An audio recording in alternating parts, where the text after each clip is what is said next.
that stuff. You have email. You have email! Email! Everyone, gather round, an email is approached. Did it creep on you, did it? It leans round the door. Yeah. Hello, master, I'm the email. Yes. Here for you. I bring you messages. Would you like some penis enlargement pills, master? Oh, right. Talk about the spam. I was like, what emails are you getting? Those aren't your spam messages. Those are your regular messages. Only from trusted sources. Only from trusted sources. Because you don't want that there wrong.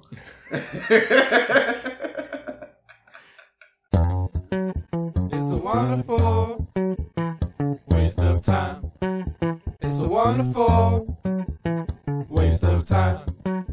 It's a wonderful waste of time.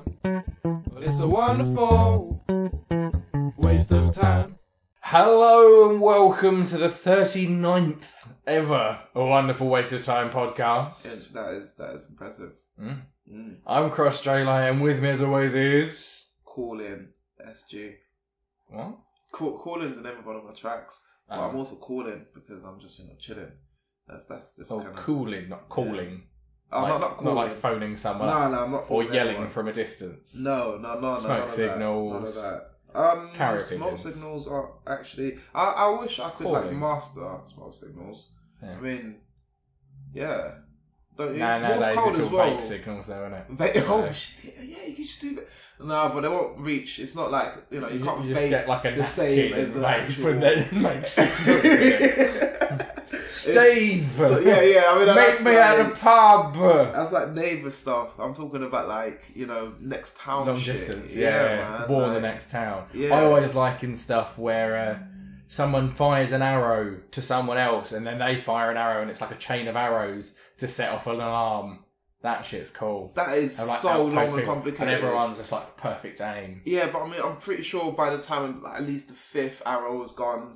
But you've got to sit around like stoking a fire to start your smoke signals. No, keep the fire going, man. You need the fire all day, man. You can They do cook still on the use fire. smoke signals, but it's just mostly when the Pope dies.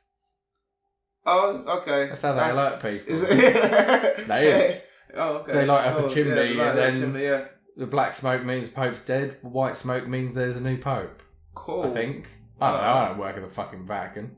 Yeah. Would you want to, though? Nah. Would you want to? Exactly. There must be another word for signals that the smoke gestures. SG. Smoke gestures. Oh, that's good. Yeah, that's good. nice. This is a podcast where we look deeper into the things we like, love and hate. And this is a version of the podcast where we pick two things to talk about by the spin of a wheel. Do you want to make some smoky noises while I spin the wheel to decide who's talking first? Okay, like smoky noises being loud enough so the microphone picks them up. The smoke or the smoking or the making of smoke. Bit both. Embody the smoke. Smoke. Take on the personality of the smoke if it was in a Pixar film. If the smoke had a voice, okay, what would they sound like? Okay. Go. How you doing, kid? You good? Yes. As you can tell. Sounds a little bit like the Funky Chicken. Hey, baby, it's me, the smoke. It's my good friend, the Funky Chicken. He loses his breath. There's the smoke, now I just hang around with the smoke, baby. Stop. Me. Yay. And spin the second wheel. I'm liking it. I like that. From the sound of your impression, I can already tell that Smoke as a character isn't the villain. It's like one of the creepy people they meet on the journey, on the way of what they're doing. He's a bad guy, but he's just chilling out, man. It's just like a random encounter. Yeah. Let's hear some more from them. Go. So I was talking to my friend the other day. He told me. And then they just die. That's it. I was talking to my friend there. Oh no! I'm dissipating. And then they're just gone into the ether. Stop, for they are dead.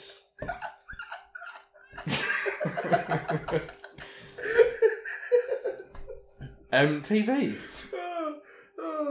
Like, I gave myself the hiccups it's doing the voice.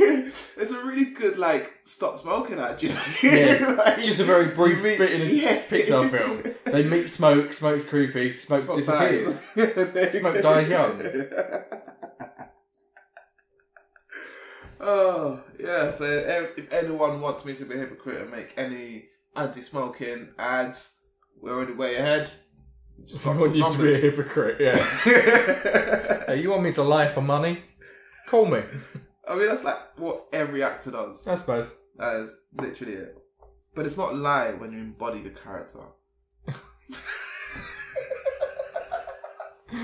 That makes it not a lie. Yeah, no. When you know, yeah. If you do acting right, it doesn't even feel like lying. If you get paid to lie, it's just acting. That's what acting is. Yeah, paid lying. Yeah. I mean, like, so all those people that the police have probably paid off to give, like, you know, false witness accusations. Yeah, they're just actors. They're just actors. Yeah.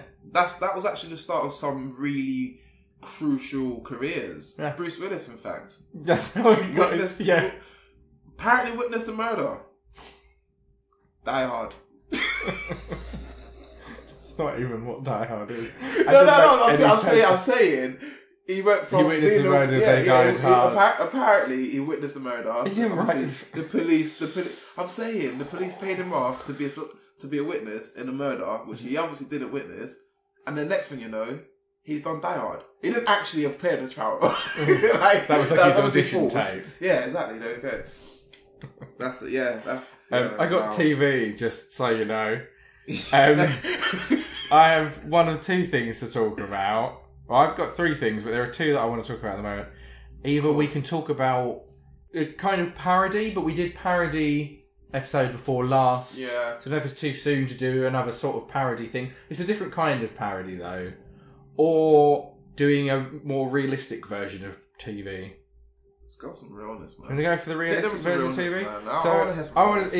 It's about, like, rom-coms on TV, but rom-coms that aren't like rom-coms, basically. Okay. Rom-coms that aren't just like silly and not just, oh, we fell in love, oh, and then we broke up, and then we go back together again, oh, and then we broke up, and then we go back together again.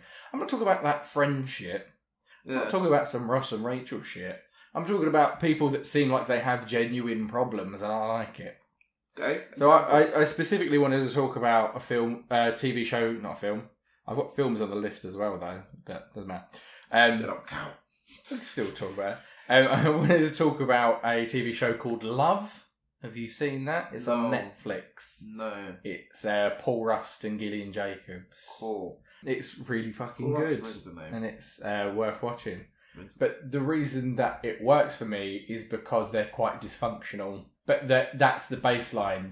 The show isn't like, oh, we fall in love and all our secrets come out. It's like from the start, it's like, we've both got some problems. Yeah. We know that. That's the tone of the show. It's like, that's the setup. Straight. There's quite a lot of shows. There are 3 on my list that are all Netflix original shows that kind of do this as a running thing.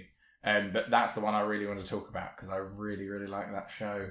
There's been 2 seasons of it. I think they're doing a 3rd one at the moment. But it's worth watching. So the setup of Love, Paul Rust's character works on film sets. He's like a tutor. So he teaches like child actors.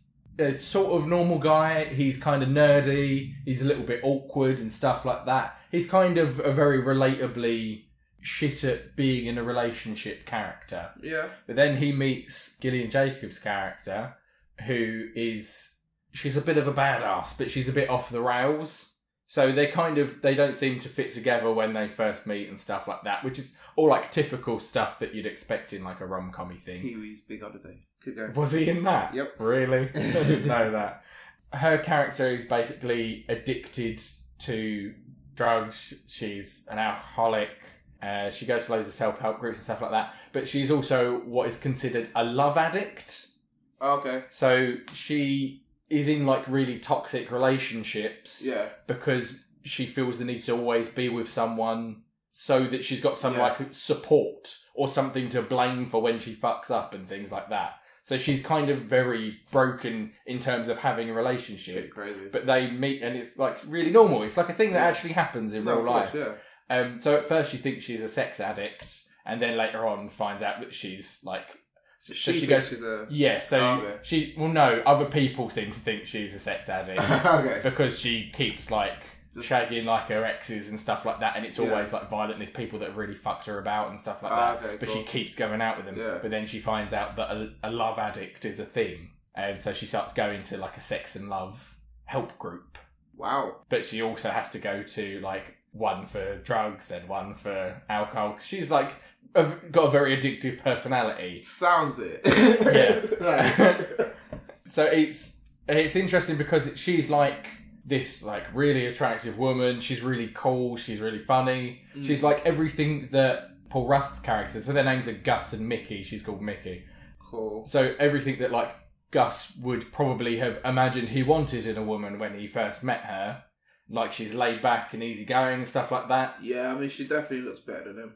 I'm seeing the poster now straight off. Like, yo, punching. So it's sort of set up where it seems like he's going to be going into a really good thing, and then finds out more about her, and she's already in a relationship when they first meet and stuff like that.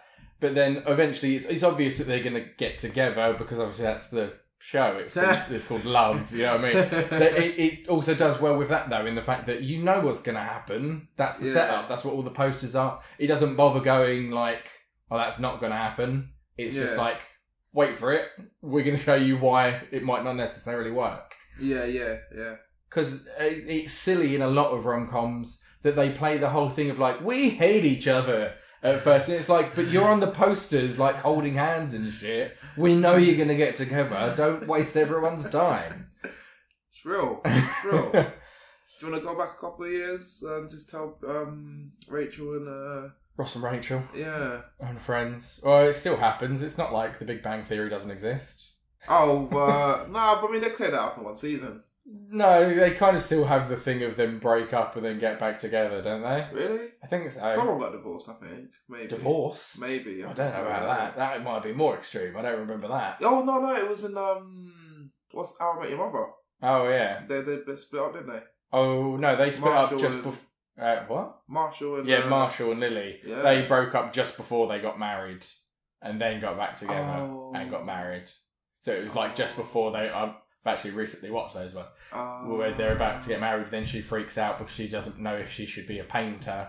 So then she finds a course in Italy and she wants to go and do that, and she leaves. Yeah. And then comes back and they have to get back together again. That's different because from the get-go they're established as in a relationship. Yeah, exactly. Yeah, there wasn't the whole thing of like, back and oh, forth. they're going to be together. It's not like people talk about the Ross and Rachel thing, but it's kind of shitty having them go, will they, won't they? It's like, that's boring now. Yeah. Like, you've done that enough. I'm kind of sick of that shit. So I like this version of a relationship where it's like, they've both got problems. Her problems are drugs and alcohol. His problems are that he's really into magic. It's like it's like a level of like actual social problems where she's like, he's gonna skim over this. No, so that's what I was setting up. There's an episode where he wants to go to a place in LA called the Magic Castle, where they do magic shows and stuff like that, and he likes magic, and he wants to take her there to be like, oh, this is the thing I'm really interested in.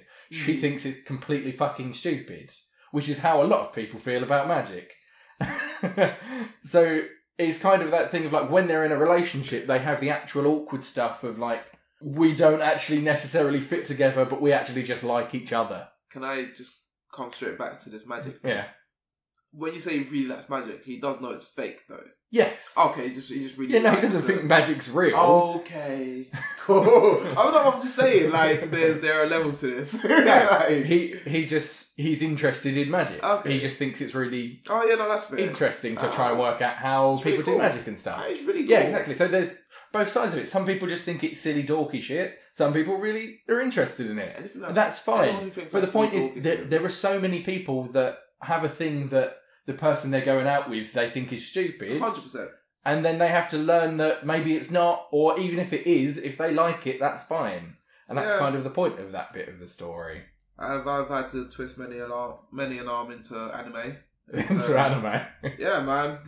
If you're gonna plan to spend like a lot of time with me, you're gonna watch a lot of anime. It's not optional. It's not really. I mean, we start off gentle. Yeah. You know, staff general. But I like that they're dysfunctional, and it makes it feel more realistic that when they break up or get back together and stuff like that, it feels like there's an actual reason. It's not like just somebody does like a genuinely fucked up thing. Like there's bits in lots of rom-coms where someone just like cheats on someone, and then they break up, and then they get back together later on. And it feels like that you can't just say that as a regular person, and that be like something you'd take someone back for. Yeah. Whereas if she does that, because she's got an addictive personality and she's actually got like genuine issues that she's trying to work through. Yeah. Like it's kind of more acceptable when she does something like that because you understand she's got problems. And his character, so Gus, doesn't treat it like, oh, she just cheated on me, now we're going to get back together. It's like, that's really fucked up. You can't do that to me. And he's the one with the problem, and he has every right to be the problem. Yeah. She starts off as like the dream girl, and then there's the point of like, he's not willing to get fucked around for it. But it's just really nice the way that their relationship fits together. And I think it's the kind of thing that should be used more in general in, obviously not just TV, just in general writing stuff. It's just boring watching people get together, break up, get back together. They're going to get married at the end of the series. What if something goes wrong? It's kind of tiresome and it's played out. Do you know what relationship it's more interesting to see something slightly different. Go for it. Relationship I really liked? What? Charlie and the Waitress. Yeah, that's actually quite a good. That's a really good. That's a very different relationship. Well, that is someone stalking someone. They got together at the end. Yeah, because she kind of gave up. Yeah, she gave up and went out with him. So this is in Always Sunny in Philadelphia. Yeah. So Charlie stalks the waitress essentially for ages because he's obsessed with her. Yeah. And then she eventually gives up and goes out with him because everything in her life is fucked. Yeah. And then he's actually like a genuinely good boyfriend that looks after her and stuff like that. Yeah. Then she starts becoming obsessive with him, and then he wants to break up with her. Yeah. That's more interesting. I agree with you. Genius. That's way more interesting. Yeah. That's the kind of thing I want to see. Have you seen Master of None? No. Aziz Ansari's show? No. So the way that the relationships in that work, so in the first series especially, so Aziz Ansari, I can't remember what her character's name is, Noel Wells. He starts going out with her. So the very first episode of the series is he's having a one-night stand with her. And then they're about to start shagging. And then they go, oh shit, I haven't got any condoms. And then they both go out to get them. And then there's this brilliant scene where they're in like a pharmacist or whatever trying to buy them. And then he buys her some apple juice or something. And he's like, you never had this apple juice? It's amazing. And then he buys the apple juice as well. And it's really like...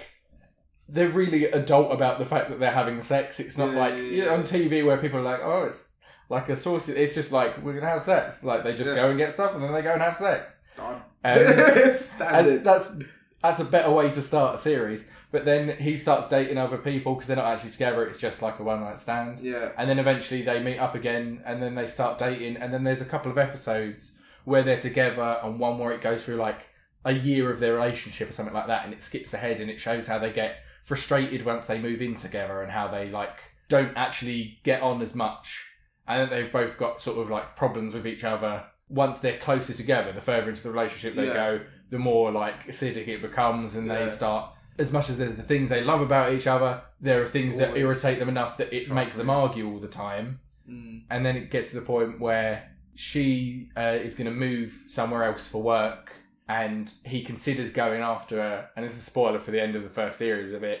It ends with him on a plane and sort of implies that he's going to go and see her. But then when it goes into him, he's going to Italy instead. He's just going somewhere completely different because he kind of wants to do the same thing and have a fresh start and get used to stuff again, which is really nice. And then the second series of it, there's a girl that he meets in Italy that he really likes who has a boyfriend, and he's sort of falling in love with her, but she's with someone else already. And it's kind of like... Sounds really interesting. That version of a relationship where you can tell that they're kind of really good for each other, but she's already with someone, she's happy with who she's with, and they're just really cute, and from her perspective, they're probably just really good friends, whereas from his perspective, he really wants to be with her instead. That's the kind of relationships that are worth showing in stuff.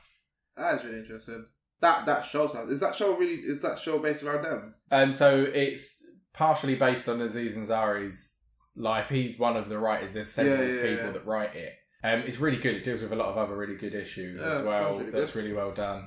But yeah, I remember him saying after the first series that he wanted to wait a long time before he did the second one so that he'd had more life to write about, rather than saying, like, I'm just going to force out another series. He waited a year or whatever so that he could get it all together properly, and he was dating and stuff like that so that he had stuff to write about. It's cool. It's literally... It's like he wanted to have just more of his life. It's not just about dating and stuff like that. There's all kinds of different stuff. There's bits about having kids and stuff like that, where he's looking after his friends' kids, and he likes the idea of having kids, but then he realises he likes looking after someone else's kids because they're fun for a little bit, but actually having kids is a fucking nightmare. I can imagine. So there's a lot of different stuff in it. It's a really good show as well. I definitely recommend, like, both of those shows you should watch. So Love was the first one. Yeah. Master of None is the second one with Aziz Ansari. But there's a lot of shows at the moment that I think deal with that kind of thing properly. There's a lot of shows where people have genuine problems. More complex characters where the problem isn't stuff that's happening around them, it's them. And I like that. There's a show called Fleabag. So this is the only one that's British that I want to talk about. Okay. So there's a show called Fleabag. Phoebe Waller-Bridge plays the main character, and she's, like, obviously going through a lot of stuff personally, and she's kind of like Mickey in Love, where she's just really shit at relationships because she's got some, like, personal problems. Yeah. She's got some, like, addictions and stuff like that. So she's kind of got, like, a thing where she just keeps shagging people, and she knows she shouldn't be, and it's fucked up, and getting back with her ex-boyfriend who she really fucked over, and kind of manipulating him to shag him and then leave him again and stuff like that. There's one where she's meeting with her dad and her stepmum, and she hates her stepmum, and she's like an artist, so she steals something really valuable from her house, stuff like that, because she's just, like, impulsive and hates her. And there's these programs that deal with this side of self-loathing and just hate in general that I think is really well done, because I think that's a normal thing. That's like what I've said before. I can't remember what episode of this it was, when we were talking about how, like, you need to have different emotion stuff. It might have been about music or something like that, where having angry music is perfectly valid because that is an emotion that you have. It's the same thing with writing characters for TV. People hate things. People aren't just loving everything when they go into it. People have a level of hate. Actually, it might have been about TV shows, but I can't remember what it was about. It's definitely it. There's it was about people being bastards. That's what we were talking about. It was about how it's feasible that people need to be dicks as well. Definitely. Like, not everyone's shiny happy, and it works with the same thing with being self-loathing. It's just really interesting. The other one that I want to talk about is one I talked about recently. I shouted out Lady Dynamite, which is a comedy. That's not a rom-com. That is just a comedy. There is some like life stuff and some romance stuff in it, but it's based on Maria Bamford's actual life and stuff like that. Cool. But written by other people and created by other people in the first place. But it is clearly stuff that she talks about in stand-up and stuff like that anyway, so I know that some of it's based on her actual life. She has, like, depression and, like, manic episodes and stuff like that. So she, like, ruins things for herself. Like, knowingly ruins things. And when she tries to reach too high into something, she ruins... Exactly, self-sabotage. Yeah. When she has something too good happen to herself, she kind of fucks it up. And then going into the second series of it, she has a boyfriend and she's happy, and she stops wanting to reach so high because she knows if she does, she's going to fuck herself over. She's sort of, like, happy with having, like, less content, less stuff, but doing well personally. So in the first one, she, like, wants to be an actress and be in films and stuff like that. In the second one, she gets offered something for a film and she turns it down because she's happier just doing, like, voice acting and adverts and stuff like that that's smaller, because she feels more comfortable and she knows she's not going to ruin stuff for herself. So she sort of lowers her aspirations to not ruin herself, which is like a real thing. Yeah, that's dark. So there's like a bit where so in the second series, she gets a job offer from, it's like Judd Apatow wants to put her in a film and she keeps turning him down and stuff like that. So it would be like a huge deal to be in a Judd Apatow film. But she doesn't want to because she's more interested in sorting out her mental health and stuff like that. And it deals with mental health really well, because as much as it's a comedy and it does make that kind of stuff funny, it also treats it seriously. It's also like an actual issue that she needs to deal with, which I think is really good. I've been trying to find the name of this film for a while now, but it's a show on Netflix. It's quite interesting. It basically covers a woman's relationship. It starts with her finding like a piece of hair, on like her husband's jacket or something, or scarf, I think it was, right? Yeah. And what happens from there is it just goes through that kind of process of, you know, is she lying to herself? Or is she just worrying herself? Like, what if he is cheating? What if it's just her being paranoid? And that kind of that whole process of things, and it then goes through how their relationship came to be. And it's like, none of it was kind of this pretense of a happy family. You know, it was a very real relationship. Of course you would think stuff like that. If you found someone else's hair in your husband's jacket or something, you're going to think stuff, you know, and then it's like her approaching her friends and stuff like that. Is this a Netflix original, or is this just on Netflix? Sure, if it's a Netflix original. It could have been. I've not seen it, but there's a show called Dr. Foster. Bam! Yeah, I was going to say. That's the one. That is the one. Yeah. It is like, it's very, very... Do you know this time I've been writing Mrs.? That's how much of a sex term. Mrs. Foster. Yeah, I mean, it's just like, it says it all, doesn't it? The mind washing of society. Yeah. She's a woman. Nurse Foster. Fucking idiot. So Dr. Foster, and it is really interesting because so it goes through her their relationship. So how they first met, where she was coming from, where he came from. Essentially, she's moved into his hometown with all his friends and stuff like that. And I don't want to spoil it, but the process of her understanding what's happening and how she deals with things, it's really interesting. And it's not like a typical kind of thing. Oh, it's hard to. I'm just have to spoil it like this. I'm gonna have to spoil it like this. Yeah. I mean, I'm sorry if you were planning to see this. Don't listen if you haven't seen it. Yeah, if you haven't seen it, if you can, don't listen. Yeah. So basically, what happens is she finds out that her husband is cheating on her, but what she finds out is there was a whole history of him being like this massive playboy in his home. Cheating on her. No. Just when he was younger. Yeah, when he used to live there, everyone knew it. She's given up and moved there for him. Yeah, and exactly. he's moved back to the place where he used to be. Exactly. Yeah. So when she starts to really approach people about it, there's this one woman who works in a nursing place with her, who then breaks it down, saying we would everyone around her was basically waiting for him to cheat. Oh, they kind of expected it. They just expected it. Yeah. They know what he's like better than she does. But then to the point where she finds out that he's went on holiday with the person he's having an affair with his neighbours, with the people that they have dinner with and stuff like that. Yeah. And it's this stuff happens, you know what I mean? That kind of stuff does happen in real life. Yeah. And it's just amazing to see that one being put out as in, this is real life. You're going to talk about being real. That's real life. And then how it affects people. There's a lot more to it as well. That was just one layer of the spoiler alert. And that does kind of get revealed in the first two episodes. There's so much more to it. It's so much more to it. But it's just that. It's showing the realness of how some relationships are in real life, and what... It's interesting seeing the actual versions of people having personal problems, and not just the light version of it. That glamorized, because sometimes, But it's not even a glamorized version of it. It's so often there's a bit in Love, to go back to what it was originally about, where he meets her dad for the first time, and her dad's an alcoholic and stuff like that, and you can see why she's become an addictive person because of him. And it's so a real feeling relationship between them that it makes sense. And they have a really awkward dinner together and stuff like that. And he says some inappropriate things and things like that. And it feels like something you'd actually happen to you in real life. But then there's other shows, to hark back onto the Big Bang Theory. Yeah. There's an episode of that where, what's the one with a bowl cut? I can't remember his name now. Howard.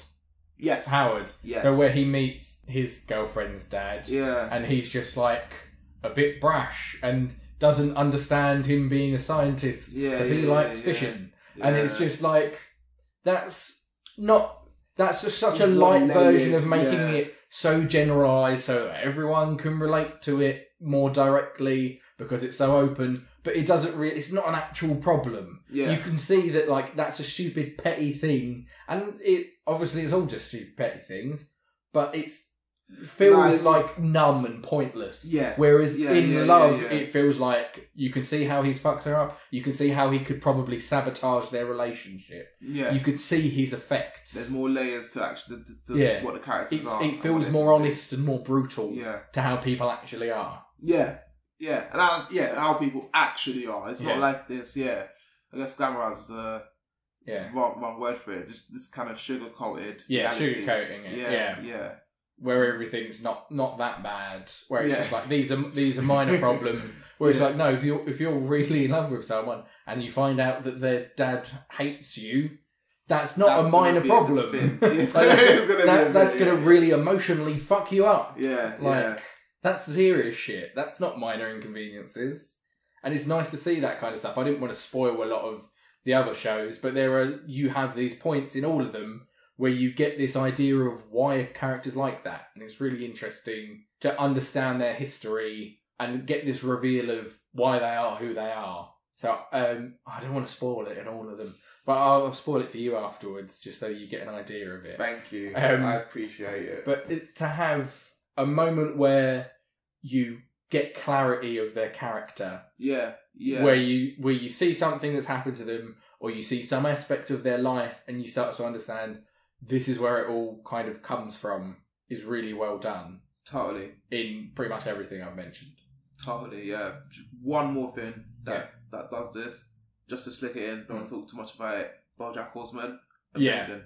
That's very good for self-loathing. Yeah. I do want to talk about that separately. Yeah, I was kind of saving that for another one of like... That's a different kind of self-loathing. I'm saying on this, it's not just a relationship-y thing. Obviously, he does have relationships, but I think it's the other kind of self-loathing with him that I think is really interesting. I think it's mad layers. It's the working self-loathing. Yeah, that I think's interesting. Yeah. I'm just on that one. It's just kind of his relationship with his mum. Oh yeah. The thing that's been pretty much his entire life is pretty fucked up.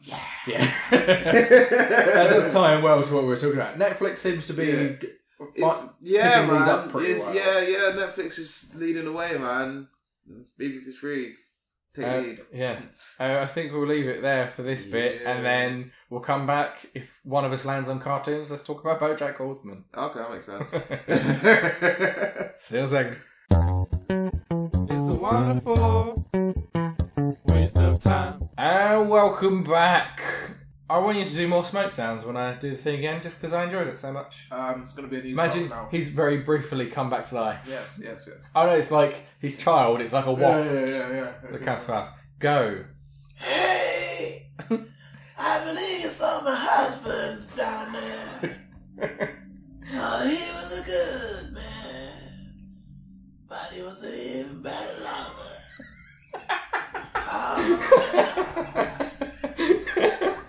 Stop. But he's an even better lover. But what a thing to say after someone's just died. He was a good man, but an even better lover. Some people are I'll miss him, but mostly shagging. Yeah, I mean, like, some people are better as sexual objects as they are really human beings. I'm just going to say it. Some people are better as sexual objects. Some people just deserve to be used for their body. No. Probably not. That came out. You feel like that. I'm just saying, some people are better at sex than they are at being human. Like, they're better sexually than as people. Yeah, like, there you go. They can interact well in the bedroom, but not so much, with clothes on. Right, it was me, by the way. It landed on me. Okay. Just spin the second wheel to decide what it is. I wasn't expecting you to go for their partner. I was expecting you to go for their child. Okay, cool. This time, can you go for their child? And now they're both dead. Okay. Go. Mommy, Daddy, oh no, Mommy and Daddy are gone. They've got a harsher voice than both of the parents. The parents are like, I got it. The child sounds like Toad from Super Mario. What's Mario! Stop. I got TV a second time, which we're not allowed to do, are we? So I have to spin it again. Or can I just use it as an excuse to talk about BoJack? Go and stop. I got games. Unless we want to just talk about BoJack Horseman anyway. I feel like you want to just talk about BoJack Horseman. No. But what happened to the rules? It'll come up eventually. Why is that? We stick to the rules. Man. Like, you start getting games and talking about cartoons, and next thing you know, tables fly upside down. Yeah. Damn. Do you want that? Do you want upside down flying tables? Just start lighting your setup on fire. Anarchy. Chaos. Right. You got to keep to the structure or everything falls apart. No, I guess. That kind of ties into part of what I want to talk about. Way. So I wanted to talk about the game Portal. Cool, I played you ever played Jenga? Yeah. Sticks to the structure or it all falls down. Jenga Extreme. They should do like really badass Jenga adverts where it's like that. Making it really like Jenga. Shake the camera. I know it should be like that Matthew McConaughey advert for the Lincoln where he's like, sometimes you gotta go back to 04. Stuff like that. Where he's in the car like twiddling his fingers. But they should do that for Jenga where it's like, Jenga's a little bit like life. You take out a little piece, try to balance everything on top, but sometimes life just collapses and falls over and you have to start all over again. That's really philosophical. Bye, Jenga. yeah. That's really... Alright. And have to build yourself up again. Crazy. Wow. Pretty sure that's what Jenga was a metaphor for when they first created it. You know, they were just like, let's make a game about life. It would be called Jenga. Jenga. No one will know what it means. No one, yeah. Like, Jenga's actually Latin for all internal. It's all poetic, really. This is all wow. Yeah, Jenga in philosophy is the period between birth and death. It means life. It's existence.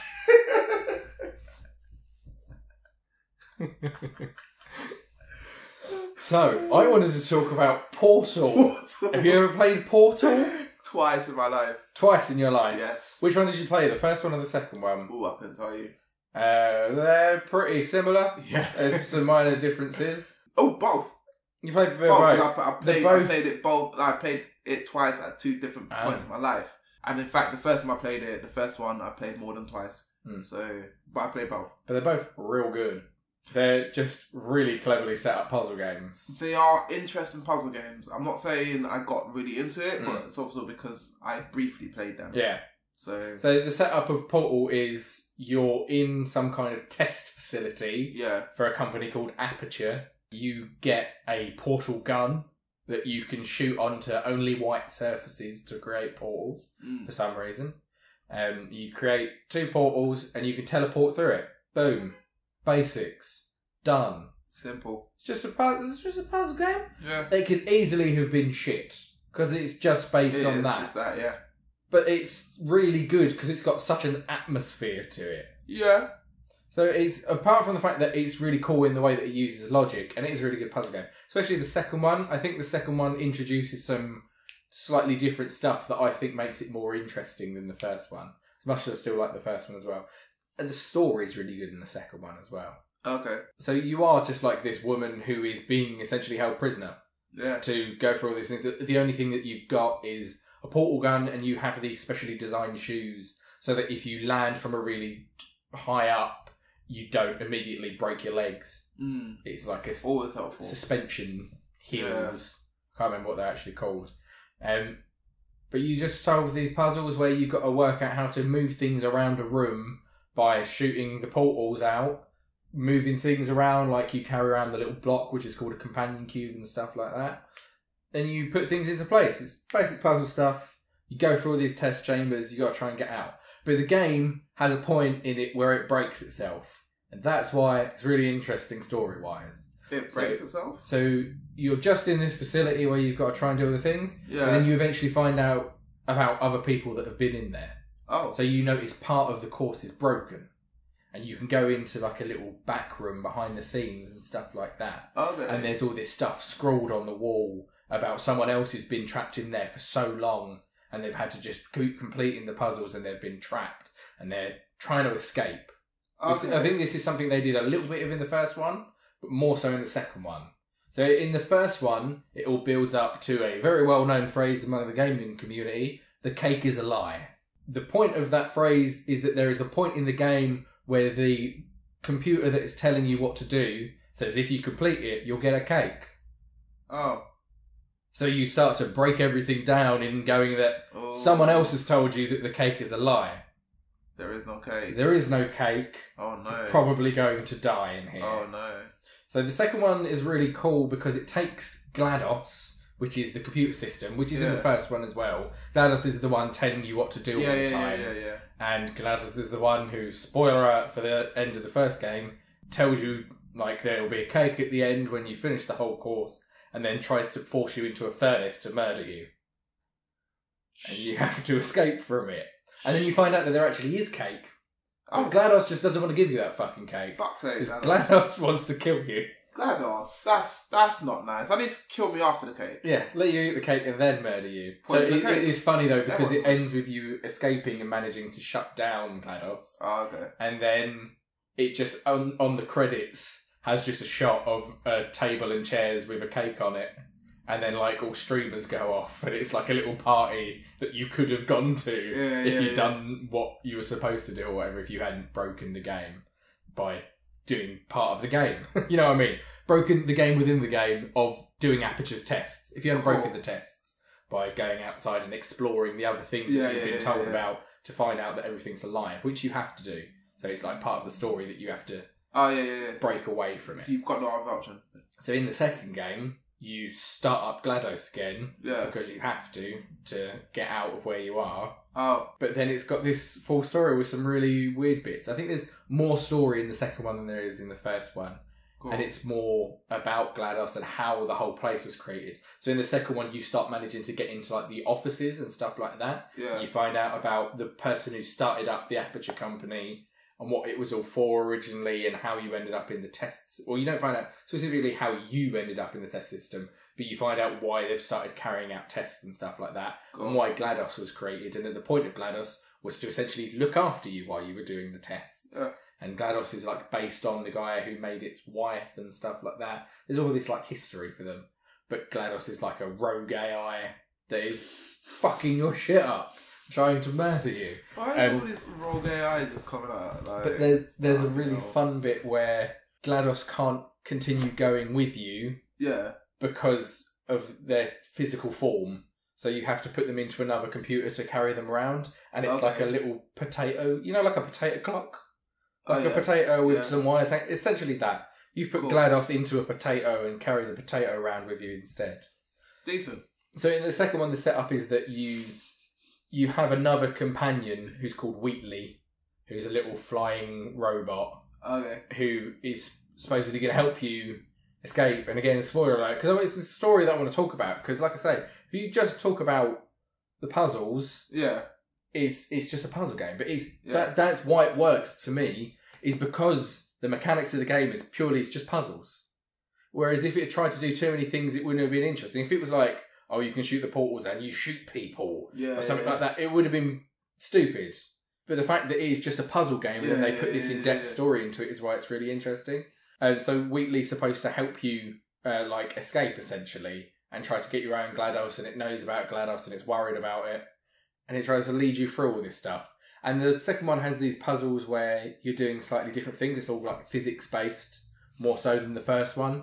You get like these gels and stuff like that like paint surfaces, and then they make it so you can run faster on it, or you bounce on that surface, and you have to use the portals to make it land in the right places to get around stuff. There's a bit where there's two walls either side of you, but there's no floor and ceiling, and you can't shoot your way all the way across because you would just fall to your death. So you have to use the paint stuff, the one that makes you bounce, and paint both sides of the wall so that when you jump into one, you just bounce off the walls continuously until you get to the other side. So there's a lot of like interesting puzzles with physics and stuff like that. laser bridge type things where you do the same thing. You put a port out so that you can walk across the laser bridges, or there's one that pulls you into it that's like a suction thing. It's like a big spiral. So all the puzzle stuff is just like, it's very similar to the first game, but it's added in some new mechanics so that you've got some different puzzles to do.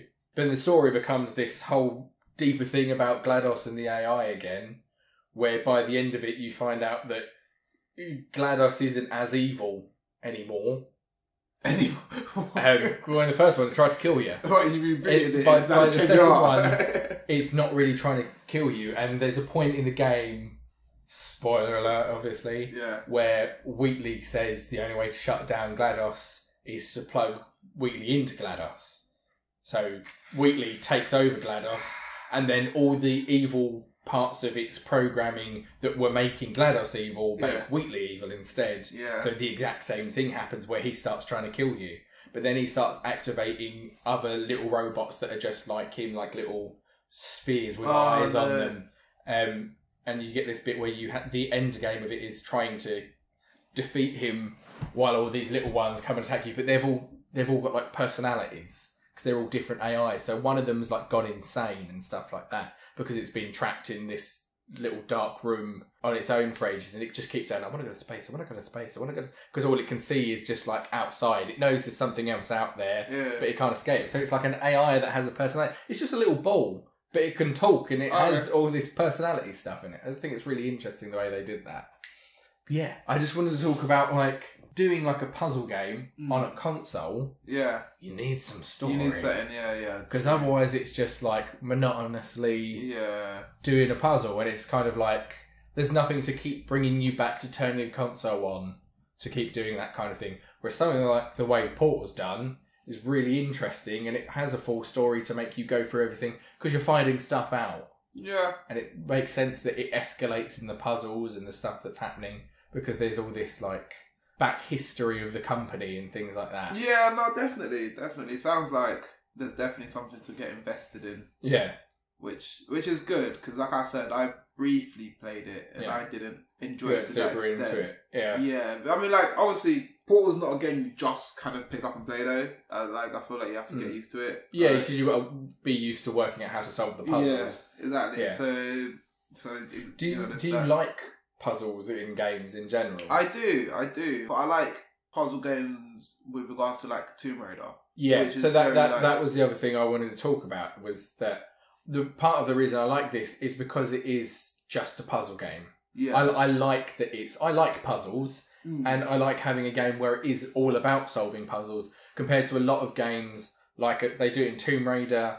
I've got written down God of War and Devil May Cry does the same thing, where it's just pick up a thing, put it down somewhere else. Which I love adventure games, don't get me wrong. I don't know. But they often simplify it, and it's just like moving a thing around and stuff like that. So I would say... More so in God of War, there are bits where like you just have to push a thing to a certain place to work out how to get around. Where he's an adventurer, and you basically just... Uncharted. See, that's a bit like that as well. Tomb Raider, I think, is a little bit more complex. Like, it definitely... There's like a lot of... There's just extra elements to it, you know, like... Yeah, there was a little bit more to Tomb Raider. I haven't really played the older Tomb Raiders. I've only really played the newer ones. Oh, okay. Yeah. And they're more about like traversing things. They're not really puzzly as much. Oh, okay. No, I remember Tomb Raider used to be quite just puzzle orientated. Yeah. But do you remember was it Odyssey? Abe's Odyssey. Abe's Odyssey. Yeah. So that's another thing that is just a puzzle game, but it puts the story to it. Yeah. That makes it interesting. I think that's a really well done puzzle game as well. And you get to shoot and stuff like that, but it was very strategic. but the shooting is just a mechanic of the puzzle. It's not like... It's an essential thing. You can't go around shooting. A lot of games have puzzles in them, especially a lot of like adventure games, not like point and click adventure games, but like adventure games like Legends of Zelda and stuff like that. Everything like that has like little puzzles and stuff like that in it. Especially the new one, Breath of the Wild, you go into like these chambers where you have to solve a little puzzle. But even then, it's simpler because you've got a limited amount of mechanics and the game is not about just the puzzles. So it makes it limited. Whereas something like Portal, because it is just about solving puzzles, it goes full on with it, and that becomes what the whole game is. And I really like that. I don't think there are enough games that are based around that. The only one I could think of is there's a game called Quantum Conundrum that is it is like it's based on Portal. It's very similar. So boring. Oh, that's actually pretty fun. I know, I bet, but it's just like quantum conundrum. Yeah, you don't actually have to do any science. It is very much. It's like it's kind of like Portal and a bit like the new Zelda does a similar thing where you just have a couple of different powers that you use to solve things. So that one's based on Quantum Conundrum is based on like having physics stuff. Yeah. So you can do things like change the gravity and stuff like that, make something really heavy and things like that. So it's all just based around physics puzzles, which is kind of what Portal is. Yeah. I think that's. I like that. One corny ass name. I'm sorry. it's just. I don't know. That's just me judging by the cover. Yeah. Okay. Fair. Would you say Minecraft's a bit like that, or Minecraft? No, Minecraft's not based on puzzles. It's based on building. No, true. It's based on crafting. It is crafting. Crafting mines. Minecraft. Yes. Little Big Planet's more about building as well. Yeah. I don't think there are many games that are entirely puzzle based. That is a really good point, actually. I suppose it depends if it's your thing. Like, I just really like puzzles, so I'd like. Yeah, no, I do. I like that kind of. It's just we were talking about mobile games. It's just the extra element, It's just the extra thing that you can do, which they are more than capable of doing. Yeah, like when you've got like an adventure, like fun adventure games are the ones where there's more to do than just kind of attack or defend. Yeah. There's the kind of strategic. That's what I was saying.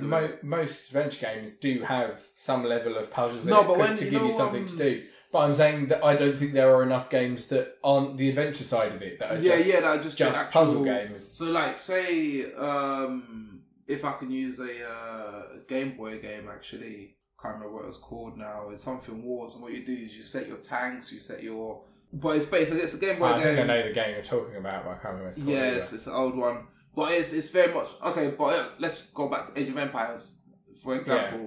But that's a strategy game. That's not a puzzle game. Yeah, true. That is a strategy game. That's what I'm saying. There are all these other things that have bits of puzzles in it, but I don't think there are that many games that are just puzzle games. The more I'm trying to think about it, you're right. Unless it's like really old, and then it's just like a puzzle. Like it's like Tetris and Puyo Puyo and stuff like that. Very basic. Robotnik's Beam Machine, like that kind of puzzle.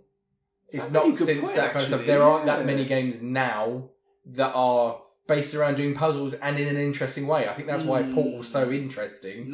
Because it's not a standard puzzle. Yeah. It's a really interesting version of a puzzle to have to work out how to get yourself to different places using portals. That's really interesting, actually. I never looked at it in that light. Cool. And putting a story to it as well that makes sense. I think it's really interesting. Yeah. To write it in so that it's not just like, here's a puzzle game, solve the puzzles. There's a story to it. Yeah, you know what? The more I think about it now, most of them are something else. It's either strategic games. It's just point and click adventure games, or like adventure games with bits of puzzles in it. RPGs have bits of puzzles in it. Strategy games have bits of puzzles in it. I never really thought about it. That's actually like Portal's like its own lane, isn't it? Yeah. The only thing I can think of that's recent and isn't like a AAA thing. It's not like Portal. There's a game called Snipperclips, which is obviously completely different. You're like little bits of paper. Like there's two of them, and you can cut each other. You've got to fit into shapes or move stuff around like that. So you cut slices out of each other to make the shape to do the thing. Oh, okay, cool. So that is purely a puzzle game, but it's like an indie game. It's quite small. It's really good.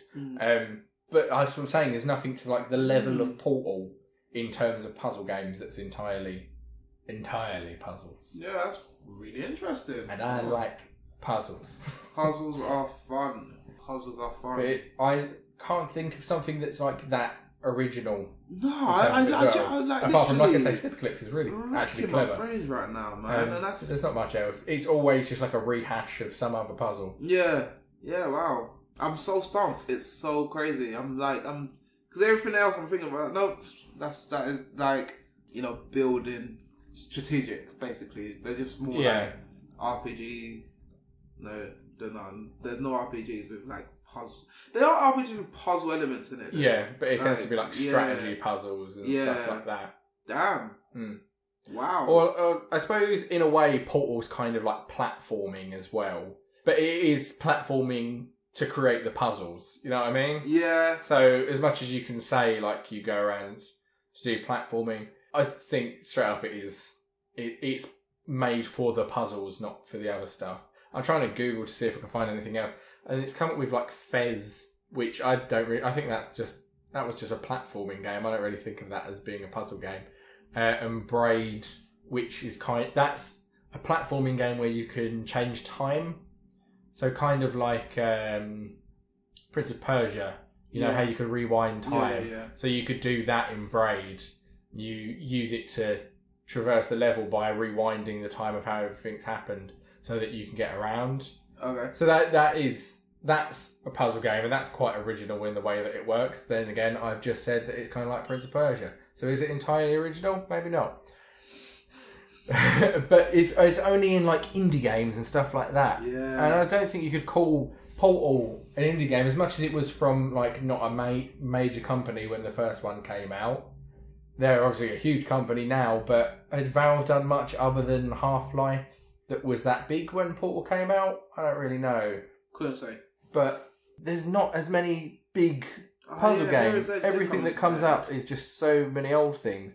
But that's platforming. That's not really a puzzle as well, is it? That's I was like travelling around. It's more about. It was more for the parkour.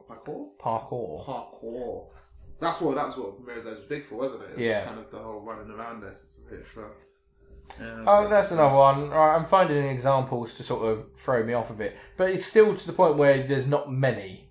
No, of course not. For you to think about. There was a game called Catherine that was puzzle based. That was quite good actually. That had a lot of story as well. So I'm having this terrible sexist streak here. Why? Because it's called Catherine. It's like, is the puzzle working her out? Kind of. The story of the game is that you're a bloke who's going out with a woman called Catherine, and then there is also another woman called Catherine who you're kind of maybe going to cheat with, and it's kind of about his internal shit, and every night when he's asleep he has these really fucking weird dreams, and all the dreams are puzzles. That was quite a good game as well, actually. Oh, I can't believe the nonsense that I said transpired to anything even closely linked to it. That's so crazy. Again, it's a system. Yeah. It's terrible. But that game is based on like pulling out platforms to climb up stuff. So it's still not the same kind of puzzles that I mean with like Portal. And there is of course like Professor Layton, but that again is like riddles and puzzles, but a lot of them are old riddles and puzzles just put into one game. It's not like Portal where it's really different. I would like to see more innovative puzzle-based games. There are several other physics-based games that I can't remember the fucking names of, that have come out of recent years since Portal, but they're all kind of very Portal-esque. There's a lot of like knockoffs of Portal. Yeah, bound to happen, of course, but yeah, fair enough. Can't believe that. I did just look at Portal as a boring game. No, my life has not been changed, but I do think it's quite interesting. Yeah, so I can't find any names of them. There's no point in looking it up. Yeah, I feel like it's been a really influential game, but that's the thing. You might just not be into that kind of puzzles. It's all personal preference. Like, just the fact that it's had a big impact on other people doesn't mean it should be more worthy of your time. That is true. I can find it boring. It could just be because I find it boring. You're perfectly allowed to find it boring. You're right. Don't believe that. But I think it's a really good game, and it's worth sitting around actually playing. Well, I mean, that's the thing. Like, I try not to make snap judgment with games that I just play. Yeah. You know, because it's like, there are some games that you have to sit down and actually know what you're doing before you can start enjoying the game. Whereas, and I think Portal's one of those games. Yeah. Like, I couldn't jump into it and enjoy it because I was lost. I was lost. And there's a couple of times, and I didn't play it frequently. You need to play it from the beginning and learn what you're doing. Exactly, and then before doing anything. Yeah, it's like going into a basketball game and you've never played football before. Yeah. wouldn't end well. Yeah, you learn the rules. Simple. Simple things.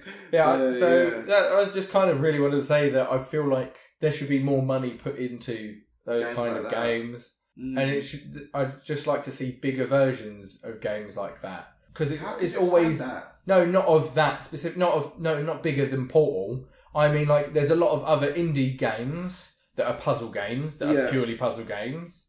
But they're always indie games. It's always smaller companies making them. It doesn't seem to get as much funding as Portal did. Because Portal was made by a major company. What, like the first time? Valve are huge. Yeah. Because they'd by the time they'd done that, they'd done Half-Life and stuff like that before it. And it was paired, it came out on, did it originally come out on the orange box? But that was with Half-Life, which was the selling game. Yeah. So the point was to sell Half-Life, and Portal was like one of the two extra things. So it was Portal and Team Fortress, which are also, they're both huge games as well. So I suppose they weren't that big a company, but then by the time Portal 2 came out, they were definitely a major company. It definitely had a lot of money put into it. And I don't see why there aren't as many big companies willing to make that kind of game, because I think there's definitely a market for it. That's kind of it. Don't think there's anything else I want to say. No, fair enough. You covered it well. Do you have any shout-outs if we're going to end the episode there? I want to shout out my friend John Akinde, also called OSOM. He's got a video out. He's got 2 videos out, actually. He's smashing it, man. He's a poet, but he's doing really well when the music came right now.